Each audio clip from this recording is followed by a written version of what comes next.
Hello, how are you? I am doing great, actually. We just got back like 15 minutes ago from buying my daughter a car. So that's kind of fun. Really?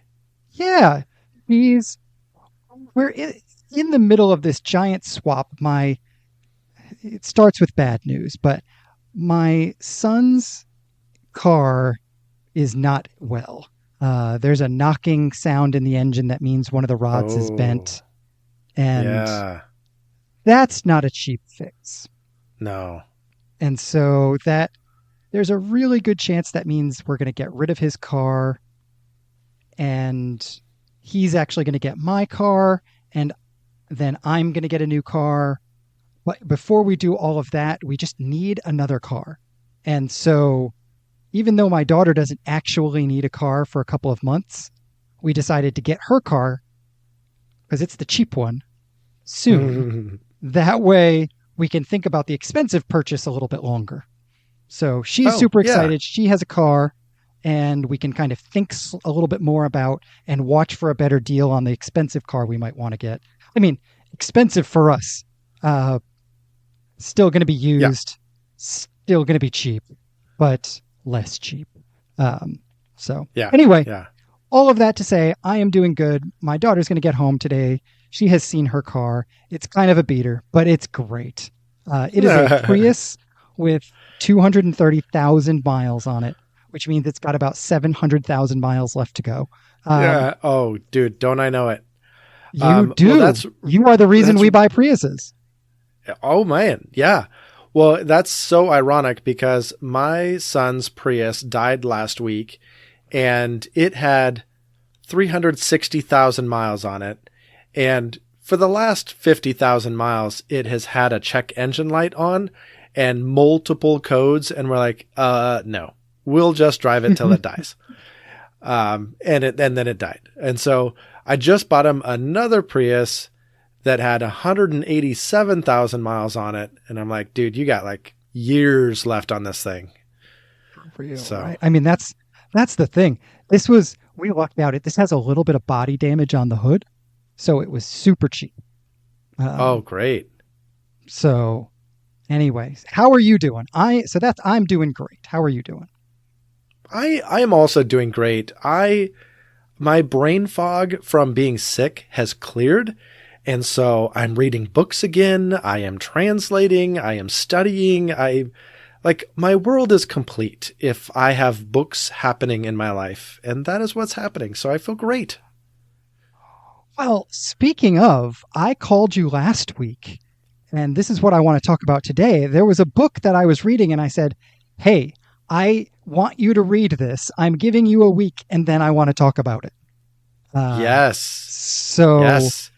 And I I read it. take it you have finished. This is Adam McHugh's The Listening Life. It is. And I tell you what, I mean, I loved this book. There were so many good things about this book. I don't know at what point in your reading of it you said, "Hey, you should read this too." Were you done with it by that point?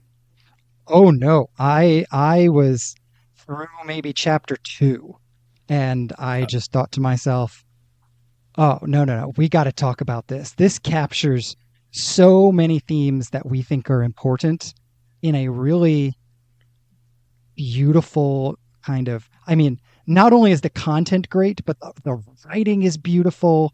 I don't know if you listened to it or read it, but the narrator does a brilliant job. Like this was good on so many levels. Yeah, it was absolutely. Um, yes. Yeah, I loved it. So, but here is the biggest golden nugget that came out of this book for me. This was worth the price of admission all by itself. And that is, he revealed to me, okay, of course, he spoke my love language, which is the biblical languages. He said, oftentimes we talk about how Solomon asked for wisdom, and that's not wrong, but it's also not the exact words that were put in the Hebrew Bible. The exact words are a listening heart. And I had to look it up. And sure enough, it says listening heart. It's the Hebrew word Shema, right? Like Shema Yisrael, Adonai Eloheinu. Like, hear, O Israel, the Lord your God, the Lord is one. He wants a listening heart, of course, to be able to judge rightly and with discernment. And when we put all of that together, we're talking about wisdom. But where does wisdom start? It starts with a listening heart. And I'm like, oh my gosh, that's what I want. Yeah, he had a couple of moments that I thought his exegesis was just. Sometimes people pull in things like biblical languages just to like look smart. The touch moments he did were every one of them. There was something powerful about it. And this is a great example. As a matter of fact, I don't want to dig into this too much because I think we're going to talk almost entirely about wisdom next week. We sure are. Yeah. And so I am out of my mind excited about that conversation. We're going to dig into Proverbs chapter 4, which you're going to be preaching on in a couple of weeks. So for our listeners, please read Proverbs chapter 4 and then come back for our conversation about it and about wisdom. But yeah, the fact that the basic argument that a listening life is the nature, that wisdom is marked by a listening life, I thought was brilliant. But then the other piece, the thing that like fires me up kind of that same way, again, I've never heard anybody actually say this. He said, the fact that we believe in the Trinity suggests that listening has been happening for all of eternity, that the nature of God is fundamentally to be a listener. Yes. So I actually pulled a bunch of quotes off of this book because there's so many golden nuggets here. Oh. And I wrote that one down in specific. He said, a dialogue is not only happening between God and us, but the very conversation of God, the Trinitarian trialogue, is carrying on inside of us. And that was powerful. Yes. To remember that every act of listening is actually an intentional participation in the life of God, no matter what I'm listening to. Because if I'm listening to, and he gets into all of this, like listening to creation and listening to the scriptures and listening to other people and listening even to my own heart, to know that God is at work in all of those places and that God is speaking in all of those places, and to think that he is speaking in conversation with himself and I get to listen in, like. Well, yeah. I mean, there's so much of God speaking that we get to listen to. But I think the other part of the point that he's making is that within the Trinity itself, not only is the Father, Son, and Holy Spirit speaking to one another, it implies that the other two are listening. Yes. That there is listening happening within the Trinity.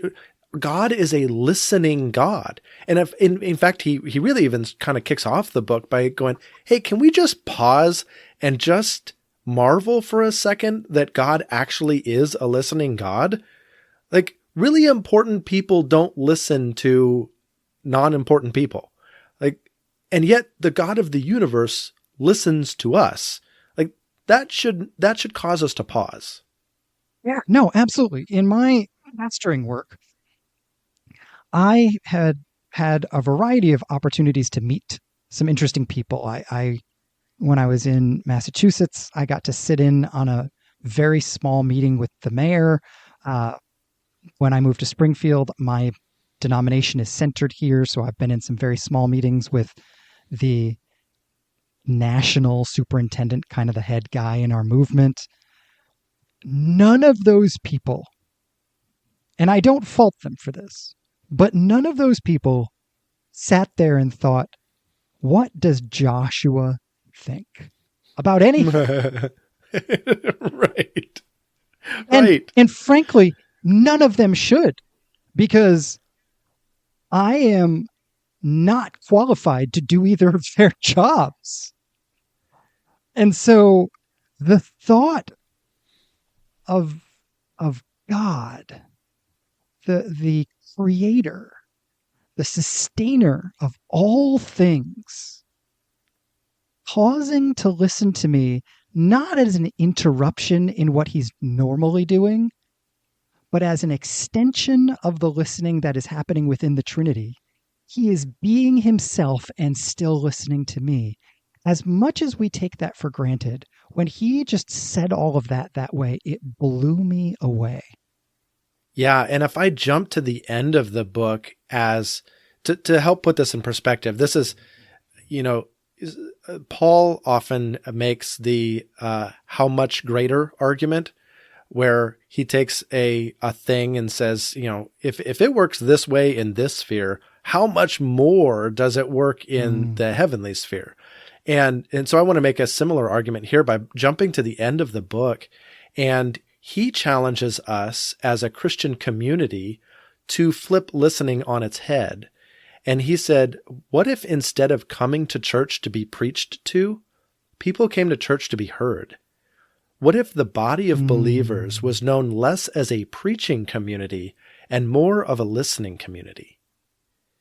And that seems so radical on its face, right? We'd have to change all of our church billboards and signs from here's the sermon this week to what would you like to say this week? That's, and just the whole structure of church. Like we have a whole 30 minutes devoted to a pastor getting up there and talking. So anyway, it's just mind-boggling to even conceive of what he's suggesting here. And then when we extrapolate that out to the God of the universe listens to us, wow. Just, it blows my mind. And it awakens in me this sort of sense that listening, for me, at least, is more than just some random thing. I want to be a listener. I want my life to be a listening life. Does that make sense? Oh, it does. And that's, I feel called to this as well. And yet we don't have a descriptor for this. I mean, I guess if we were to when we say professional listener, we would probably think of a therapist. So maybe they're the only people in our society that we consider to be professional listeners. But you're taking on the role of a coach, which has, it's an affinity to therapy. I don't, is that safe to say? Yeah, particularly when it's mental health coaching, it's affinity is a great word. And so maybe you get a pass for that. Like you actually get a role within society that people grasp and understand. I feel called to a listening life as well, but that means I listen to employees as a supervisor. It means I take people out to coffee shops and listen intently to what they have to say. I listen closely to my kids and to my wife and to my family. Like that doesn't feel like a role. It doesn't feel like something one would be called to. And yet I feel the same pull that you just described to this listening life. Yeah, that's exactly it, right? Like this is not the work that I'm doing as a coach is just a small piece of what it means to live a life marked by vocationally committed to listening, right? Like it's so much more than that. Despite the fact that, by the way, you are also in an industry that we all desperately hope is committed to listening well. Let's not forget that. That is actually quite true, right? Yes. You want your 911 representatives to be listening quite well. Yes. And so it's admittedly a different thing, but I would argue you are in a listening profession. We are. But here's the difference between what I do professionally and what this author is really pushing us to. And that is, I have a goal and a mission that I'm trying to accomplish in my listening. I don't need, and honestly, I will prevent you from giving me your whole story. That wastes time. There's certain information I need, and there's a whole lot that I don't need. So I'm going to direct the conversation. I'm going to ask you these questions, and I'm going to insist upon the answers so that we can drive this forward and we can get the right help to the right place in a timely fashion. And that sounds, from a listening perspective, when we really talk about listening, that's rude. And that's not listening. That's commanding and taking over. Like, I want to be heard. And I think sometimes we run into issues in our job professionally because people sometimes take offense, or maybe we do that without a lot of tact or skill.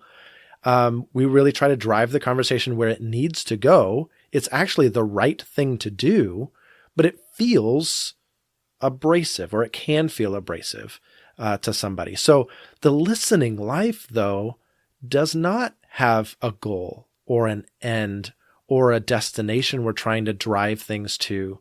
We are literally just being open and listening, whatever that means. Yeah, I that's a great distinction to make. And I think it emphasizes several of the challenges. First of all, I would argue that your choices to be commanding and direct and even potentially abrasive are fundamentally deeply loving choices, even if it doesn't look like the way we would normally define love. Honestly, if you're the link between the police and the fire engine and my house, let's by all means make this as short as you want, even if I get mad at you in the moment, because I may need something other than you, but I still need you too. But nevertheless, there's this unique challenge. I think that many folks, their lives are training them to listen with purpose aforethought in a really unhelpful way in other situations, right? Like, I think I said this to you just the other day. I was in the middle of my training to be a coach at the company that I work for, and I have read Stephen Covey's book 10, 15 times. And the first principle in it is begin with the end in mind. That is so deeply ingrained in me that when I saw a coaching session in which the end was non-existent, there actually was a goal and everything, but still the end was completely open. And the coach was more than happy to not kind of linearly focus on an end. I was so uncomfortable. Yes. And I told you, and I was like, I now have to throw out one of the leadership books that I have spent my entire life cultivating in, like, the habits of in myself. And I think this is the challenge we end up with in the listening life, is that we have to have a different set of skills and priorities. And motivations, right? When I'm listening to somebody on 911 call, my motivation is to get the right help to the right place in a timely fashion. That is my motivation for listening. But if we change our motivation to be nothing but listening, I'm not here to fix you. I'm not here to correct your flawed thinking or to give you a solution. I'm not here to, I'm not going to respond in a way that soothes my anxiety. I am here simply and solely to listen to you.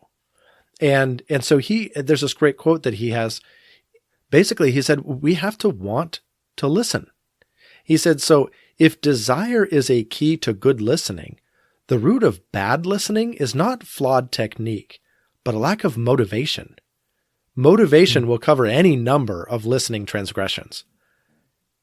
And I really appreciate that, because what is the heart with which I am here and present to you? What am I trying to accomplish? And if it's listening, then that's going to be my motivation. It's going to drive everything else I do. Oh, yes, this is exactly it. And I wish I had the quote where he said this. I actually think it was in the internal listening chapter, like listening to yourself. One of the things he talks about is, and one of the things I was most deeply struck by in this book, is that listening isn't a skill set you just cultivate in certain moments with certain people. It is, in fact, a holistic approach to living life. And so he encourages us as listeners to be thinking, what does it mean to listen to Scripture? What does it mean to listen to God in nature? What does it even mean to listen to my own soul?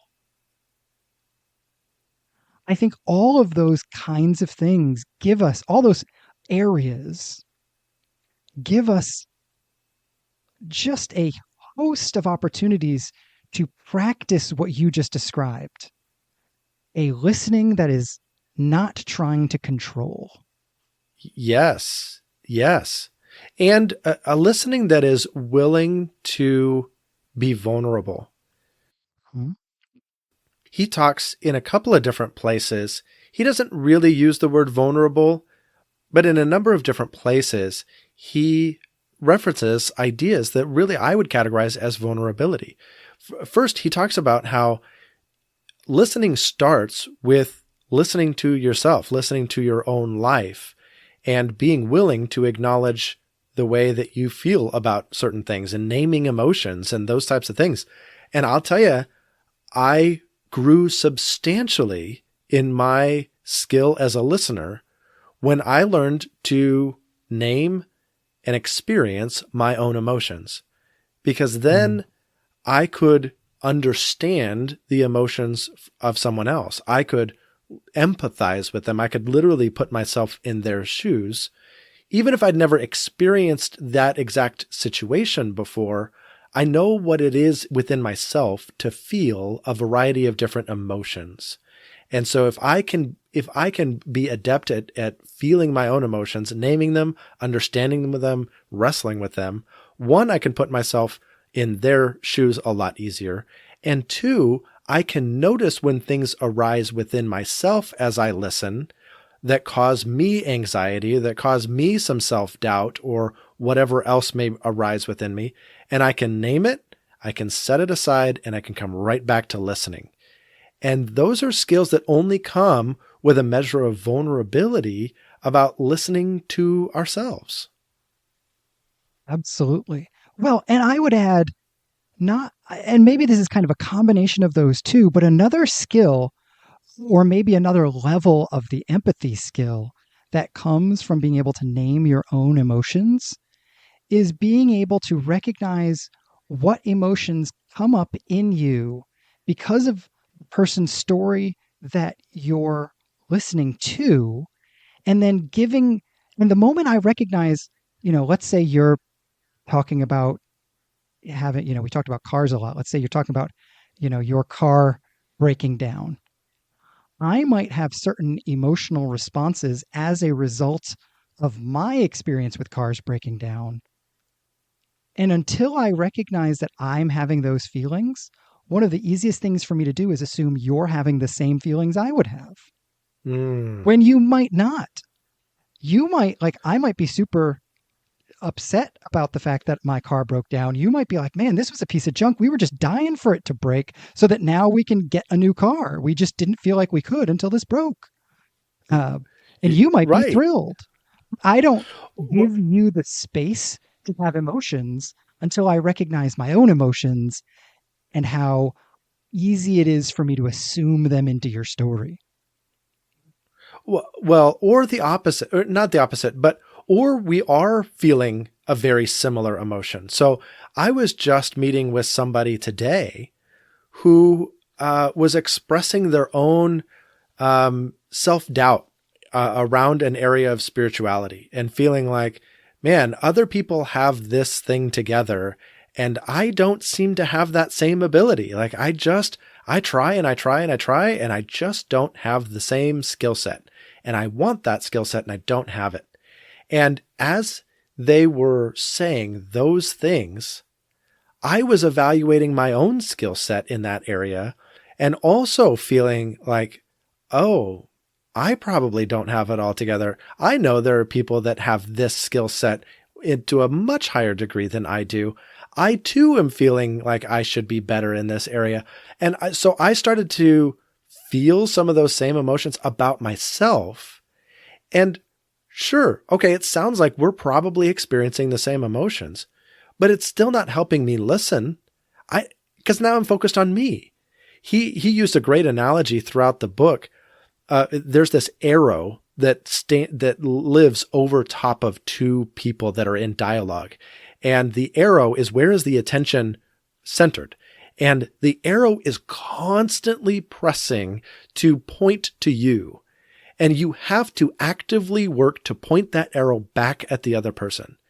And that was a moment where I had to stop and say, whoop, the arrow is pointing at me right now. This isn't about me. I have to point this arrow back at the person I'm listening to hear how they're experiencing their own life and their own story.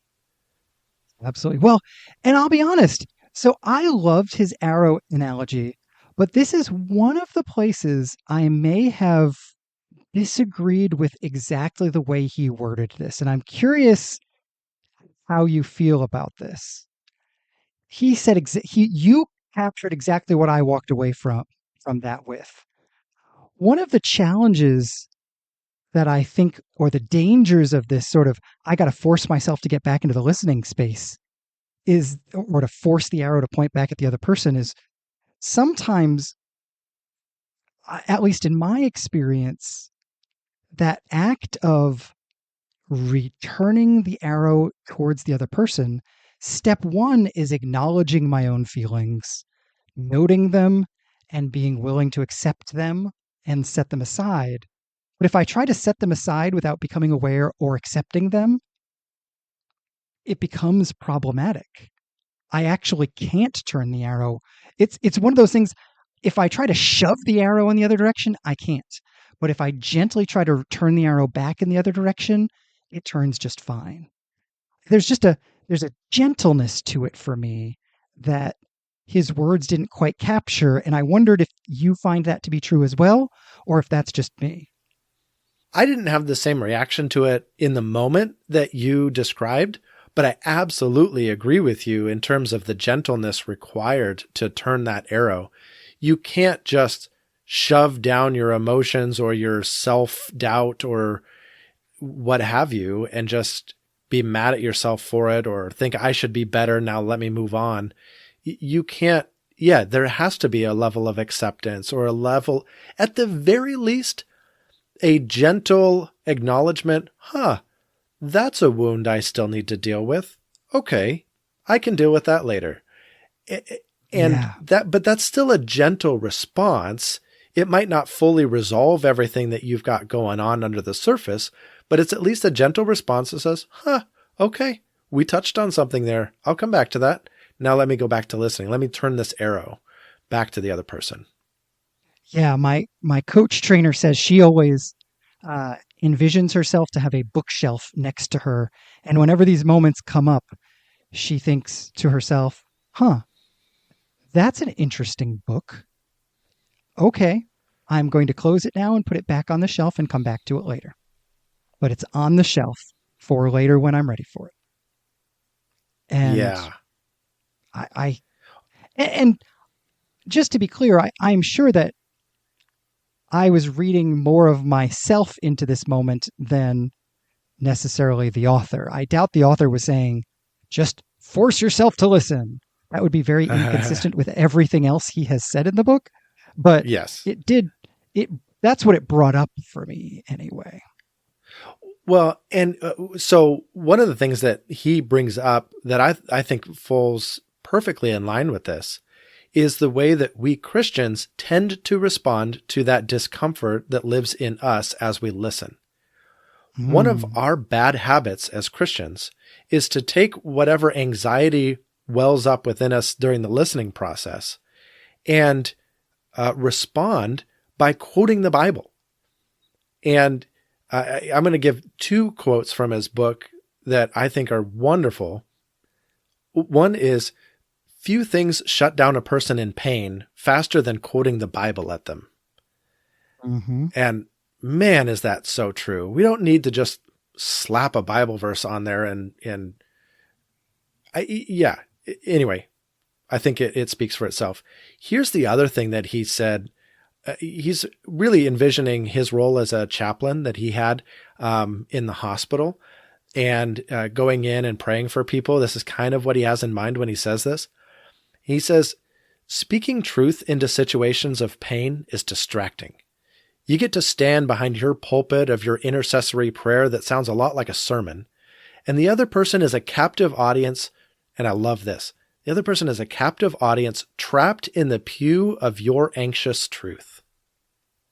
Oh, that was such a poignant line. We take that anxiety and we put anxious truth out there. We're so eager to slap a, Bible verse Band-Aid on top of whatever else the other person is dealing with because of the anxiety that wells up inside of us when we hear about it. No, there's anxiety, discomfort, which I think raises the question. And let's be clear, we're not talking about a listening beginner's challenge. This happens to me, and this is my job. And it happens, as a matter of fact, it has happened today. I was in a coaching session today in which my own anxieties rose up. And I have hundreds of hours of training and all these, whatever, but still my anxieties came up, and it raises the question. And I think this is important to pause on is, okay, I'm not supposed to preach at them, but what do I do with my own feelings of anxiousness or discomfort to be able to turn the arrow back in the other direction? Yeah. Practically speaking, how do you do that? Right. And he talked a lot about entering somebody else's world and entering their pain, their situation, their pit, right? We often talk about empathy as climbing down in the pit with somebody. And one of the things that he said we're entering into that is wildly uncomfortable is entering into the waiting. You ask about how do I try not to solve this problem or preach to somebody? It's being comfortable with the waiting. They're coming to me as the helper, and instead of helping, I'm going to wait with them for help to arrive. That feels less than helpful. Yeah, it really does. And I'll be honest, there are moments that, let me back up. I think for me, what makes me so uncomfortable in moments like waiting is the powerlessness, right? I'm out of control. I don't like that a lot. And yeah, there are moments when I'm in those kind of conversations where my instinct is to assert control by preaching or whatever. And I actually turn my hands palms up on my lap without them even being able to, the other person necessarily even noticing, just as a sort of sign to God of acceptance. God, I'm in this moment. It's uncomfortable. I'm opening my hands in a gesture of just acknowledging the realities here. I accept being in this moment, and I'm not going to try to fix it. And sometimes I need something concrete like that to do that helps me reorient. Yes. I think that's wonderful, in the moment kind of approach. And I want to come back to something you said earlier, though. You talked a lot about how this author brings a holistic view of listening to bear here, that in fact, we've camped out, you and I, substantially on this idea of listening to others. And that's important to both of us. But the author talks about listening from a variety of perspectives. And that's where he has the listening life being his title, and honestly his theme for this book. It's a whole life affair devoted to listening. And so you bring up a great little tool to use in the moment, which is flipping your hands open and just accepting the moment and surrendering it to God. I think that's great. But I also think building your life around this idea of listening, such as he describes, is the larger help, if you will. Obviously, it doesn't help in the moment. But it helps prepare you for the moment.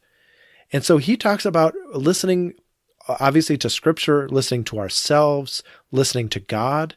But he also talks about listening to nature, which sounds so like Zen or like very liberal theology or something here, but it really isn't. He quoted one of my favorite people, John Muir. John Muir was a naturalist. He fought for the preservation of Yosemite Park, and anyway, wonderful naturalist. But John Muir said, everybody needs beauty as well as bread, places to play in and pray in, where nature may heal and cheer and give strength to the body and soul. And I was really drawn to that as an example of the listening life that prepares you for those moments. I personally need exactly what John Muir is talking about, places in nature to play in and pray in. I think that sets me up for those moments really well. I find myself desperately needing and yet not being good at this exact thing. It has always been very natural to me to try too hard. I can overcomplicate anything if I want to, and I want to. And this is one of those great things. Like, I need to spend more time outside, and it is fascinating to me to note the ways in which I am more calm, more relaxed. Even, let's be honest, coming back to how do we deal with our own anxieties when we're talking to another person? I am much more able to deal with those things if I have listened to nature well for an extended period of time. Yes. Though for the life of me, whatever listening to nature is, it is not any of the things I try to do when I'm trying to listen to nature. What do you mean? I want to get like a clear sign from God when I'm out in nature. Like, that's what that means to me when I hear those words. Like, I want to have a profound theological thought because of the bird song.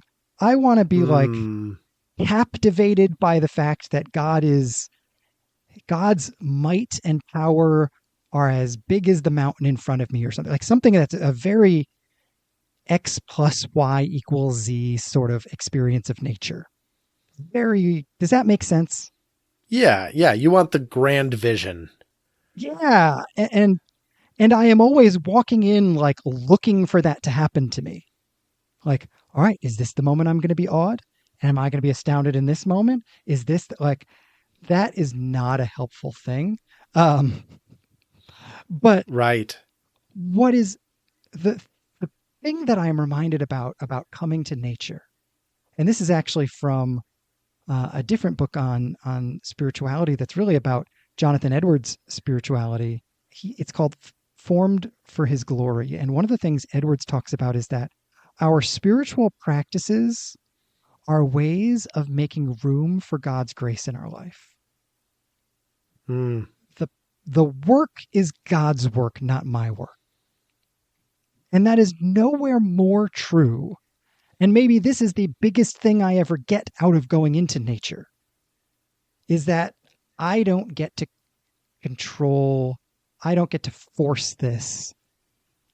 It's just a thing I can do to make room for God to do whatever God wants to do. And I come back every time more relaxed, more calm, more chill. I have connected with the peace of God without even trying, when I was trying to be awed, if that whole spiel makes any sense. Yeah. So it totally helps me understand what you meant when you said I try to do one thing when I'm listening to nature, but God does a wholly different thing. Yeah, it's the Ignatius actually said, my spiritual director quotes this every time I talk to him. God invites us in one door in order to show us out through another. And it's Mm. Ignatius's way of saying, God lets us think we know why we're getting together and why we're talking to him. But he has a different plan, and he's just waiting until he can get us to do his plan because his plan's better.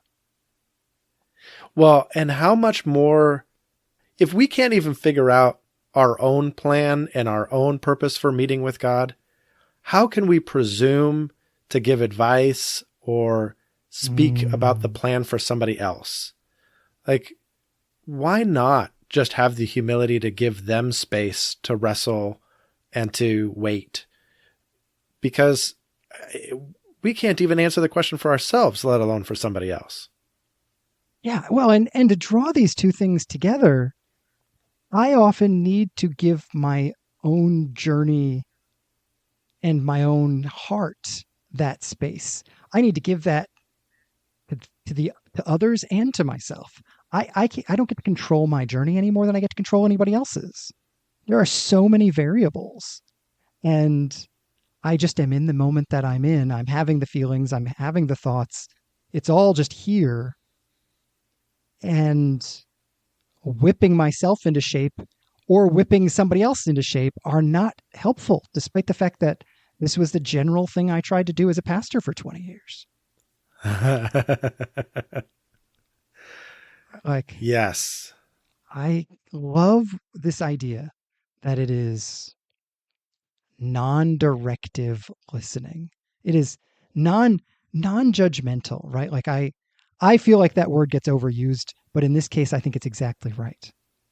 It is non-judgmental listening. And we don't mean that as a pretend thing. You know, when I was pastoring, we often would joke about the fact that we assumed therapists were acting as if they were non-judgmental, but they knew where they were going to get you in the end. Mm. And that's because on some level, that's what we were doing. We were being empathic, but we were in control of the situation. We knew where we were going to get you in the end. And this is giving up on that. This is genuinely being willing to say, no, I don't know where we're going to end up in the end. And that's okay. Yeah. And then to bring some of my comments back in, and then I'll wait with you. Ooh, I don't know where this is yes. going, but I'll wait with you. Yeah. Well, and I think that's exactly that image of waiting captures all of this so beautifully. I think the listening life is a life of learning to wait quietly with other people, with nature, with scripture, to wait in a receptive posture. Yes. Waiting with your hands open, like you just described, in your lap. Mm-hmm. Let's just wait together. Yes. Well, man, what a great book, and then what a great conversation. So thank you for talking about this book. Thank you for encouraging me to read it. And I want to turn to the audience and just ask, where are you at with listening? Have you had the experience of being listened to really, really well? Have you been able to listen well to others? What have you learned about the listening process? How are you growing in this skill? How would you like to grow in this skill? And how would you like the church to grow in this skill along with you? We'd love to just hear your thoughts. Yeah, absolutely. I just have to say, as we wrap up here, that what this reminds me of is, I don't know if you ever watched Frasier. Yeah, but yeah. his I'm show, listening. I'm listening. Right. But ironically, he almost never was. He always felt like he had the answer before you even got your words out. And we would love to hear if you've had experiences that aren't that. Moments of true being known as you shared safely and openly, and the other person was there. And how did that make you feel? So good. Well, I am very much looking forward to our conversation next week on wisdom. So, yeah, I guess until then, I will catch you soon. All right. I can't wait. It's going to be a good conversation. I'll talk to you then. All right. Bye-bye. All right. Bye. What?